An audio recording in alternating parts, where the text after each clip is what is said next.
The world is a scary place where danger lurks around every corner. These are the incredible true-life stories of people who faced their most desperate hour and lived to tell about it. Get ready to experience the thrill of a lifetime. You are about to witness the world's most amazing videos. Phoenix, Arizona. An escaped prisoner is being pursued by the Arizona Highway Patrol. Officer Tim Mason volunteers for the risky assignment of puncturing the suspect's tires. Mason leaves the safety of his patrol car to single-handedly face down the fugitive and his passenger. He throws out a device called a spike strip, which is designed to blow out the suspect's tires and disable the vehicle. The metal spikes pierce the treads, but the desperate driver refuses to stop. I think deep down inside he knew he was going to jail, but he was going to do everything he could in his power to prevent that from happening. Officer Mason races ahead and tries again to stop the suspect.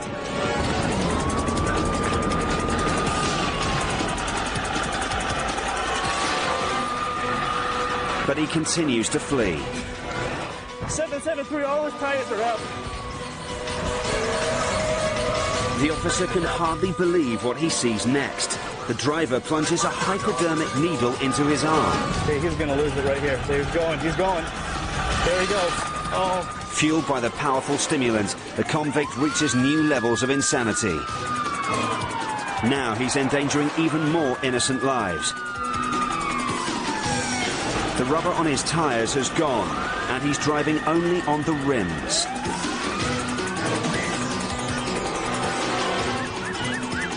Suddenly, the drug-crazed outlaw makes his most daring move. He decided to do the one thing that literally made my jaw hit the floor. I thought, good Lord, this is going to get bad and ugly right now.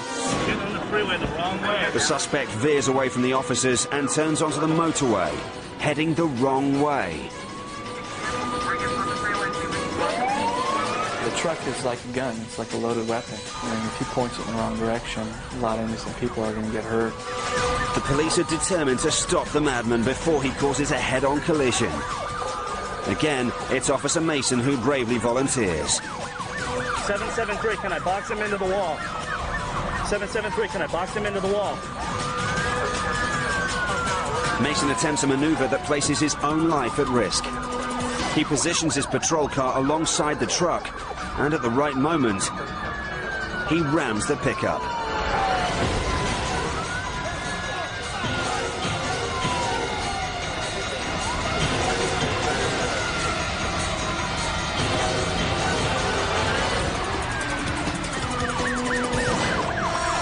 Watch again as Mason forces the truck off the road.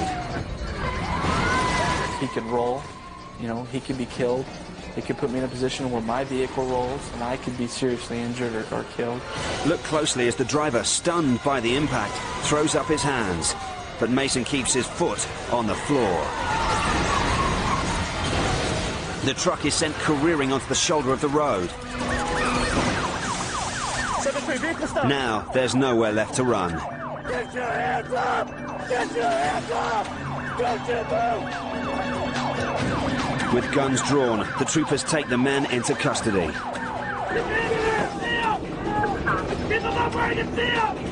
Thanks to the heroic efforts of Officer Tim Mason and the Arizona Highway Patrol, this reckless rampage is over.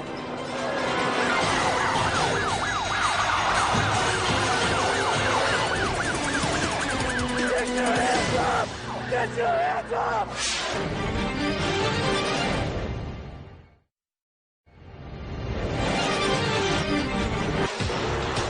Orange County, California. Kevin Rubio, nicknamed the Banana Man, is riding his bright yellow bike at the Costa Mesa Speedway. This championship event is extremely dangerous because these high-speed machines don't have brakes. Entering the last lap, the Banana Man is no longer in the lead. He is falling behind and must go all out to regain the top spot. He waits for an opportunity and then makes his move. Watch again as Kevin tries to pass the others and loses control. The motorcycle crashes into the wall at more than 50 miles an hour, launching Kevin into the crowd like a somersaulting human cannonball. Kevin's girlfriend, Suzanne Hallowell, looks on, fearing the worst. He was on the ground and he wasn't getting up. And just thoughts were going through my mind. Like, is he dead? Is he paralyzed? A closer look at the collision shows Kevin's legs hitting the wall and flipping him 10 feet into the air. His body bends violently in half as he slams into a solid steel railing. The way his body moved, it just didn't seem natural at all. Considering the speed of the crash and the brutal impact, it's a miracle that Kevin survives only with minor injuries.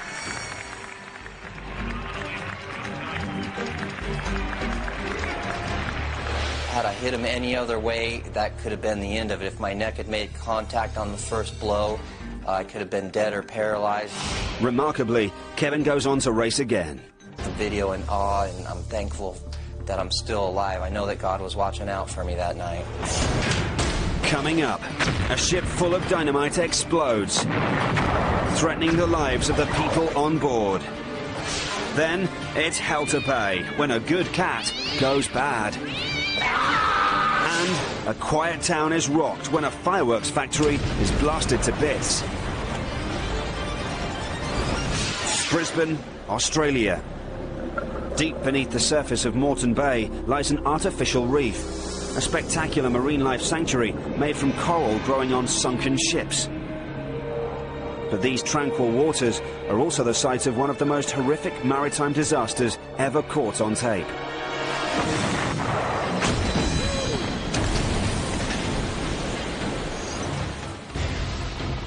A century-old barge named the Enterprise is about to be buried at sea. The plan is to sink the 150-foot-long ship by blasting gigantic holes in the steel hull with explosives. It's extremely hazardous, and no one knows that better than Lex Gordon, who's been supervising demolitions for more than 25 years. The dangers in working with explosives are really quite endless. Arms tore off, bodies tore apart, eyes gone, and you can die. Lex and his crew carefully rig 6 charges containing 2.5 pounds of plastic explosives deep into the belly of the barge. Then, a siren blares and a red flag is waved, warning boats in the area that there is only 30 seconds until detonation. It's hard to believe, but Lex and his team are staying aboard the ship that they are about to destroy. He says that this way he'll have more control over the demolition. He's also calculated that the blast will not be powerful enough to endanger him or his men.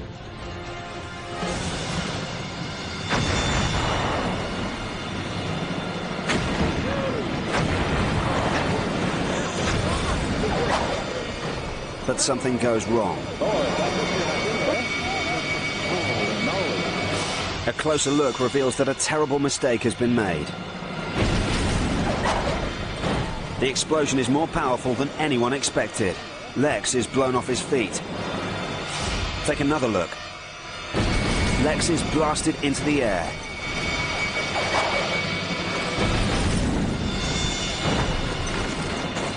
He crashes down onto the steel deck. Spectators on nearby boats fear the worst. Someone's down. Someone's down. Peter, anyone injured? Lex is alive, but he can't move his legs. I think his leg's broken. He thinks his leg's broken. He's disorientated, and the ship is sinking much faster than he had planned. Get off the boat as quick as you can. Within minutes, the doomed vessel will plunge to the bottom of the bay. Michael Lee, the man who ignited the blast, knows that there is little time to get Lex to safety. I felt there was a danger of Lex possibly dying because he was not able to move at all. He was inching along and the boat was sinking quite rapidly. Somehow, the crew manages to help Lex off the barge just seconds before the deck is submerged.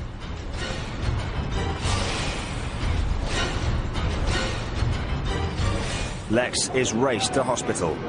I was quite conscious when I was taken off the barge. Great deal of pain and trembling, which I assume was shock. A lot of whimpering and whining. That was me that was doing all this. Less than 5 minutes after the horrific explosion, the bow of the Enterprise vanishes beneath the surface of Moreton Bay. I felt I'd let everyone down, my co-workers, the project, and particularly I let myself down. I made that mistake. Lex makes a full recovery, but he will never forget the day he almost went down with a ship.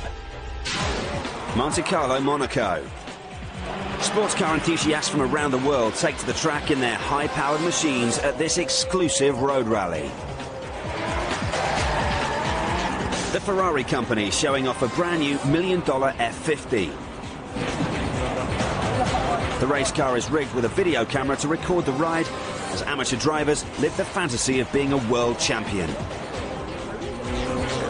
But a steady rain is falling and the course is slick. These hazardous conditions would present a challenge even to skilled professionals. With novice drivers behind the wheels, the judges on the raceway find themselves in dangerous situations. There are a few close calls. But then, one of the amateurs struggles to control the high-performance Ferrari.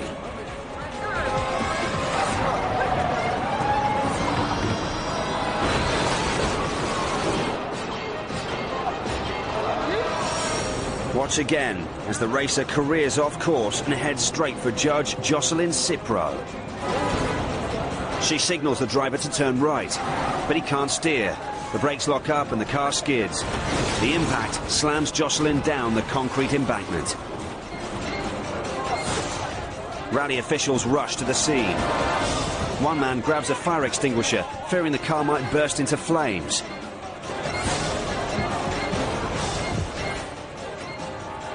When rescue crews arrive, they're amazed by what they see. Both Jocelyn and the driver have survived without serious injury. The accident is a terrifying reminder that racing these high-performance sports cars is better left in the hands of professionals.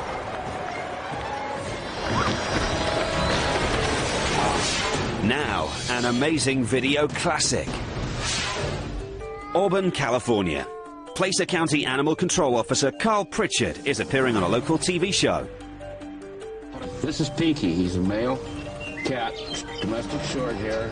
Pritchard is trying to find a new home for this abandoned kitty. He's a very loving cat. Problem is, Pinky doesn't want to go.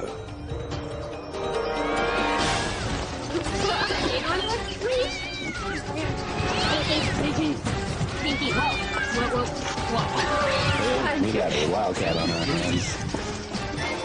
Colleen McGuire, the director of Animal Control, moves in and tries to cover the ferocious feline with a box, but the flimsy cardboard can't contain Pinky's rage. Just sit it over. Get this pull. Yeah, because I'm not going to grab him.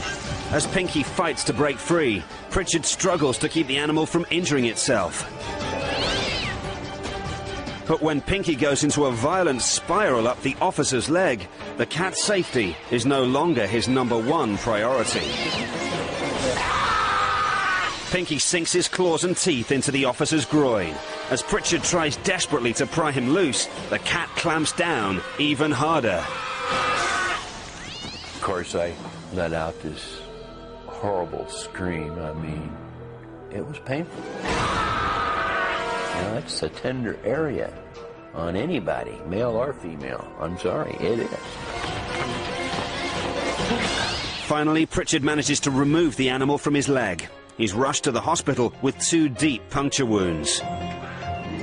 It was rather, a little embarrassing, to have to drop your pants and show this nurse where you were bit. I mean, this cat left a hole in my pants, this big. But Officer Pritchard wants people to know that this unusual incident is not typical of most pet adoptions. You got to look at it, from the animal's point of view. This animal felt threatened, and its basic instinct was to get away. Still to come, 18,000 pounds of fireworks explode, blowing a factory sky high. But now, rescuers put their lives on the line to save a terrified man from a raging river. Black Canyon, Arizona. A raging torrent has trapped 2 men in a pickup truck. Now rescuers must race against time to save them. Their ordeal began when the men tried to tow this stranded van out of the flood. One of the men manages to climb onto the roof of the vehicle. An emergency helicopter arrives and hovers above as rescuers pull the terrified man onto the landing skid. Once he's safely aboard, he's returned to dry land. Now, the rescuers must turn their attention to Joe Rose, who is still inside the truck. But Joe's leg is pinned between the seat and the door of the pickup, and he can't get out. Rescuer Rick Logan has few options. If I open the door, he's gone. Because he's up through it, the top of the door frame is going to knock him right back in the water. The men have to act quickly because the rescue chopper's fuel tanks are almost empty. He says he's got about 15 more minutes of fuel, so he's got enough for one more try. Joe has been in the freezing water for 3 hours. He's so cold and weak that he can barely hold on. Logan and Sergeant John Hutchinson make one last-ditch effort to save him. Clinging to the roof of the pickup, the 2 men manage to free Joe's legs. Finally, they're able to drag Joe onto the chopper's landing struts. But before they can get him on board, he slips and falls headfirst into the raging current. Watch again. Logan hangs onto one of Joe's legs, desperately trying to keep him from being swept away. Then, Hutchison grabs Joe's arm just as Logan loses his grip.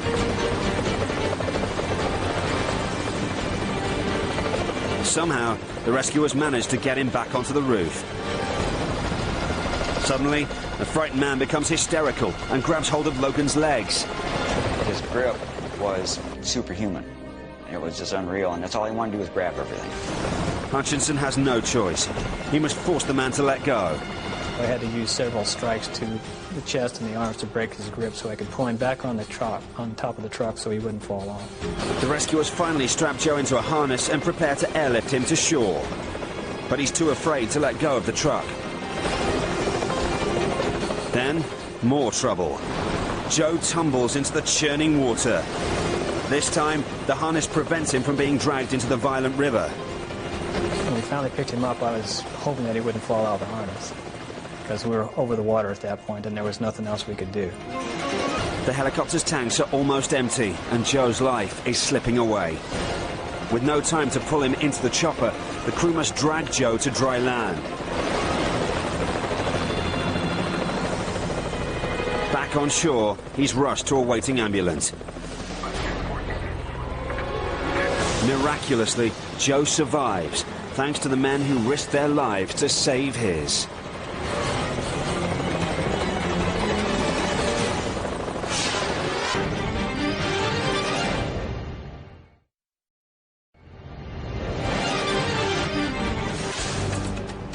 Peterborough, England.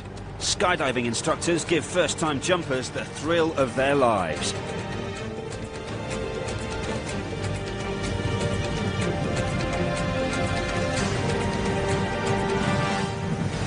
The students even get a souvenir video shot by this helmet camera that captures every heart-stopping moment. At 13,000 feet, jumpers take the plunge, attached to their instructors. Instructor Mike Smith is strapped to the back of his student, Richard Maynard. He shouts out last-minute advice. They jump, followed closely by Ronnie O'Brien, who is shooting this video. It is a picture-perfect dive. But when Mike pulls the first of 2 ripcords, there's big trouble. The chute snaps upward and its ropes wrap around Mike's neck, choking his windpipe and rendering him unconscious. The panicked student can't find the emergency ripcord. The men spin out of control, hurtling towards the earth at more than 250 feet a second. Meanwhile, Ronnie, who has been videotaping all this from a few hundred feet above, swoops into action.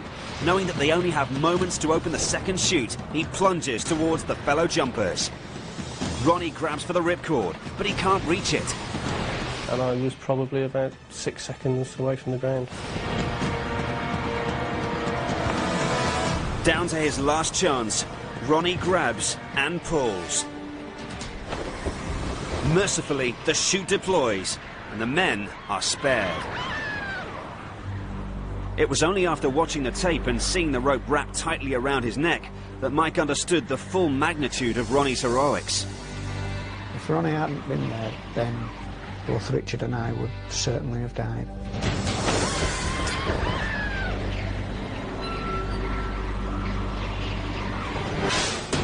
Now, it's time for an amazing viewer's video. The peaceful county of Devon is home to one of England's largest fireworks factories. But the tranquility is shattered when a tiny spark sets off 18,000 pounds of explosives. 13 workers are still trapped inside the building as the firestorm rages out of control.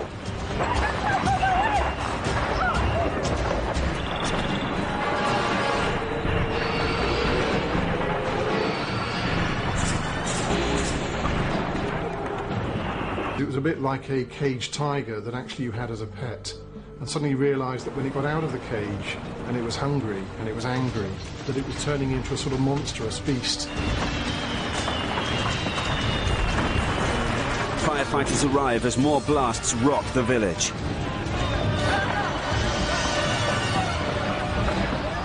I was actually only about 80 yards away from the building when it literally exploded into pieces.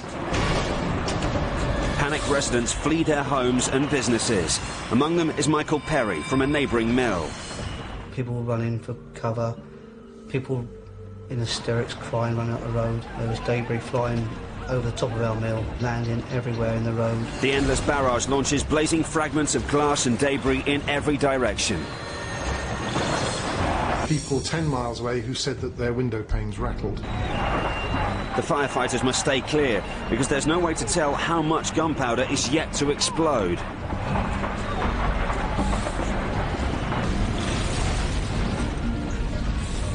They are unable to reach the workers inside.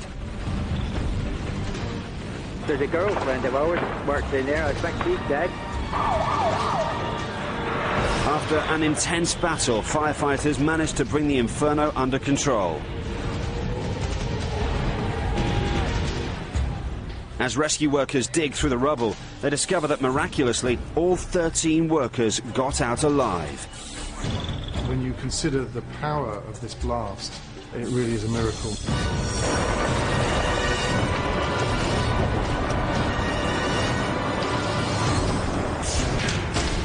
Up next, a violent storm destroys a century-old pier and sweeps terrified workers out to sea. Plus, rodeo cowboys hang on for their lives when two wild Mustangs collide head on. But first, Ellensburg, Washington. The annual rodeo. It's man against beast as teams compete to be the first to catch, then ride a wild horse across the finish line. The bucking Broncos put up a ferocious fight. One is wrestled to the ground, but it quickly regains its footing and kicks violently at the cowboys. Another team struggles to control their horse. In a remarkable display of teamwork and precision timing, the men finally manage to saddle the 1,000-pound stallion. The rider jumps on and heads for the finish line. Now, the race is on for second place, but then two wild horses racing at 30 miles an hour slam into each other with tremendous force.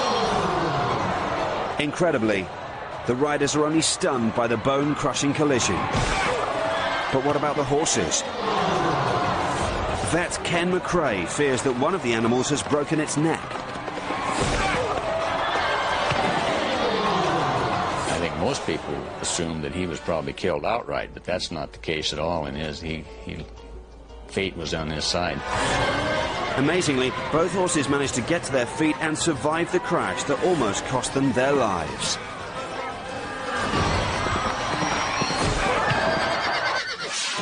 Flagler Beach, Florida. A half-century-old fishing pier is undergoing reconstruction. 650 feet from the shore, a crane is being used to dismantle the last of the old wooden pilings. But a severe storm is moving in, with waves building in size and power. Back on the pier, the construction workers race to protect their tools and equipment. As the storm gets closer, John Toft senses they're in great danger. My goal was to secure what we had out there and leave, naturally, as quickly as we possibly could. The surf swells to 15 feet. Toft and fellow worker John Anderson are attempting to tie down the crane. But suddenly, a massive wave smashes over the pier. It slams the crew with full force. Sweeping Anderson into the churning sea. Anderson, in the dark clothing, is standing behind Toft when the breaker hits.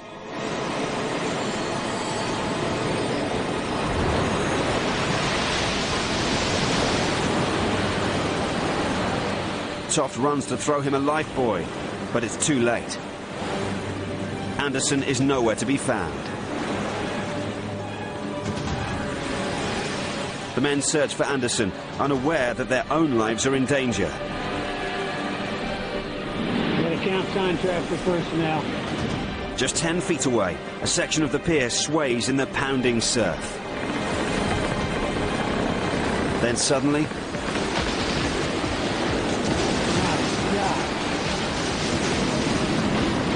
the towering structure collapses into the raging ocean. This was the end of the pier. The sound of the waves was deafening, thundering. And there was a large creaking sound, and then it was gone. Somehow Toft and the other man make it to safety. They dodge the heavy beams that crash down around them. Despite this horrifying close call, the men turn their attention back to their co-worker, who is yet to be seen. Then they spot something in the water. It's John Anderson. And he's alive. I remember hitting the water and then looking up and staying away from all the extra lumber that's down there. And I can still see there's more of it still coming down.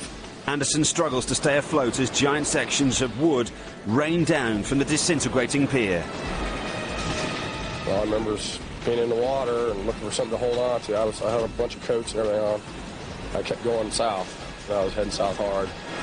The current sweeps Anderson out of harm's way, allowing him to escape with only minor injuries. I'll never forget the day we were out there and the power of the ocean. I'm very fortunate and very lucky that we all walked away from there unscathed and unhurt.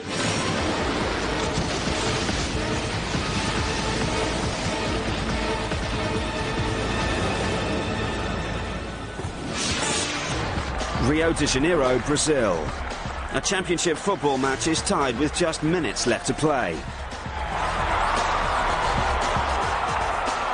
Just as the clock runs out, Vitor, the home team's star player, scores the game-winning goal. Vitor runs towards the stand to toss his jersey to the frenzied fans, when suddenly the weight of the surging wave of humanity crushes a cement wall. Plunging spectators head first into the concrete below. Look closely as the wall collapses and a flood of bodies come crashing through. Vitor can hardly bear to watch. I looked into the pit and I saw the people screaming. I just couldn't believe it. Vitor climbs down to help his injured fans. Many have suffered broken bones and severe lacerations.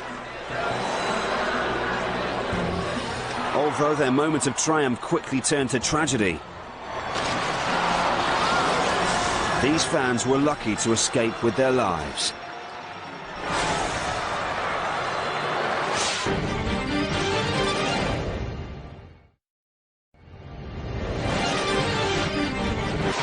Auckland, New Zealand. It's Jody Hooker's 26th birthday. This year's party is going to be one he'll never forget. Jody, in the protective suit, isn't going to be lighting candles on his cake, he's going to be lighting himself. While 300 of his friends celebrate nearby, Jody, a professional daredevil, prepares himself for the death-defying stunt. He's wearing a special suit and mask designed to shield him from the searing 1,000-degree flames. But tonight, Jody doesn't have the help of his highly trained crew. Instead, he's recruited a group of friends, none of whom have any professional pyrotechnic experience. Just moments before the stunt begins, Jody is drenched with 10 gallons of high-octane fuel. The inexperienced assistant is unaware that he's using too much petrol. Overkill! It's showtime. The stunt begins when a car races in. An assistant jumps out and tosses a lighted torch at Jody. The flame streaks across the ground, igniting the daredevil. Watch again, as Jody is instantly engulfed in a blazing fireball. He is stunned by the intense heat. Jody stumbles towards the crowd as they cheer his every move. They think this is all part of the show. But what they don't know is that Jody's protective suit is not working. It's saturated with fuel and he's in danger of burning alive. Blinded by the intense flames and unable to breathe, Jody staggers towards a parked car and another potential explosion. The heat is unbearable. Jody blacks out and falls to the ground. His friends rush in to extinguish the blaze, but they can't put it out. The horrified crowd now realizes that their friend may not live to see another birthday. Blanket. Watch as this man's lack of training almost costs him his life. He tries to smother the fire with a blanket, but a sudden burst of flames blasts him in the face. With no time to spare, one of the partygoers races in with a fire extinguisher and douses the blaze. The inferno is out, but has Jody survived?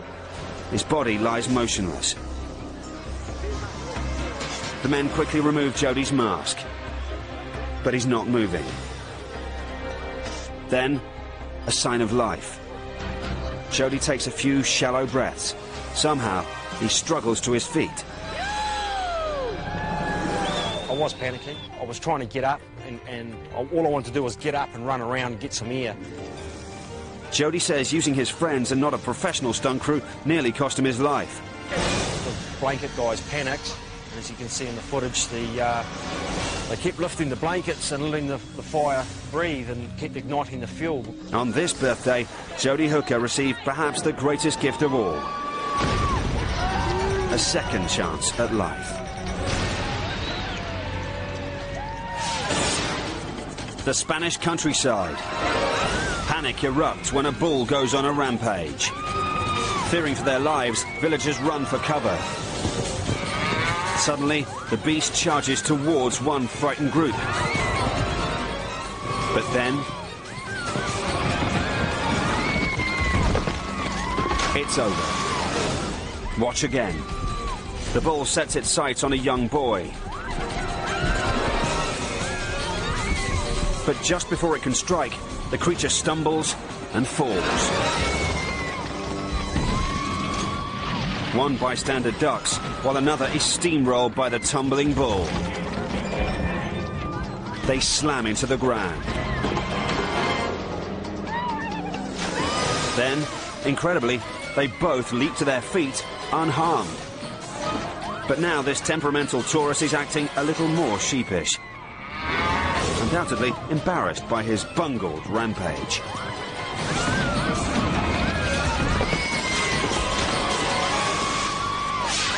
Northwestern Peru, May 31, 1970.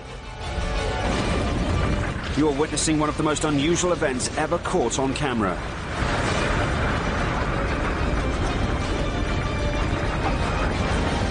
The film documents an entire town trying to escape the wrath of a massive 7.7 earthquake.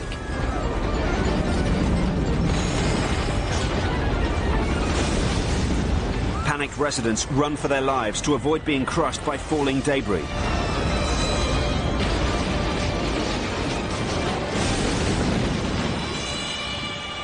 The quake is so powerful that it brings down part of the Husqvarna mountain.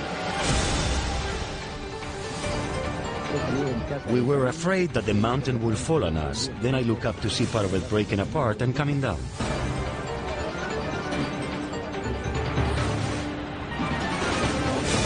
The entire town of Jungai is buried in an avalanche of 160 million cubic feet of rock and mud. One of the lucky survivors is this woman. Thanks to God, the avalanche missed me by less than 10 meters. This devastating earthquake ranks as one of the worst natural disasters of the Western Hemisphere. It has taken nearly 30 years for the survivors to rebuild their shattered lives. But it will take a lifetime to forget the destructive power of this savage quake.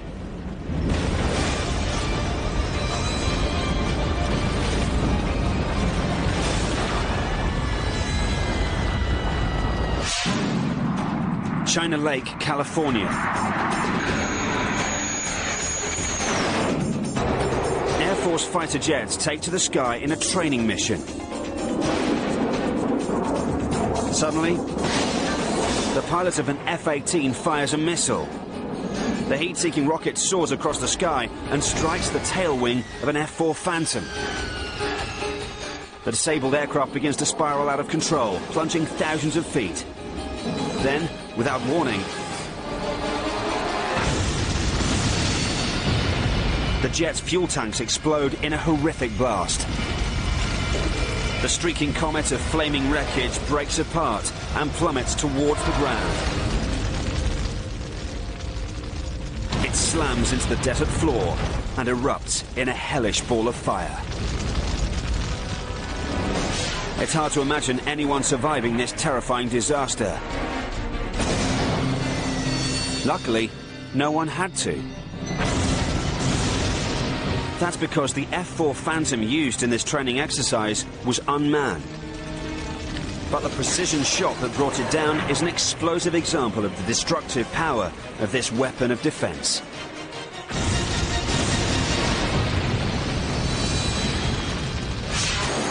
Indianapolis, Indiana.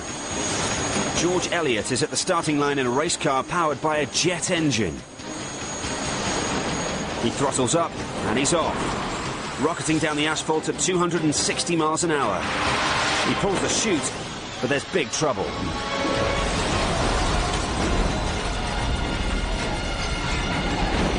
George's sons can't believe their eyes.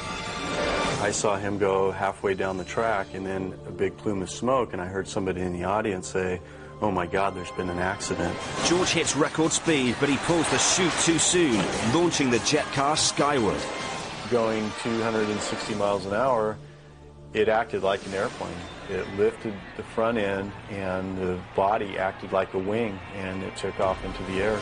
The body is sheared off as the vehicle soars 100 feet before violently crashing into the guardrail.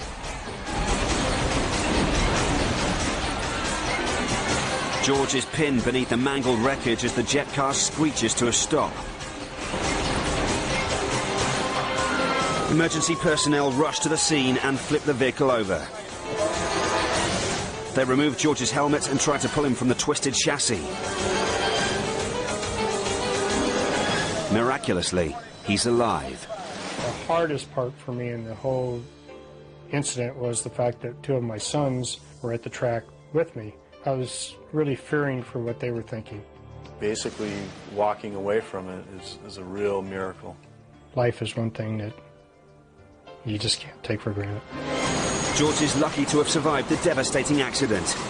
But this close call was enough to make him retire from the high-risk sport of jet car racing for good.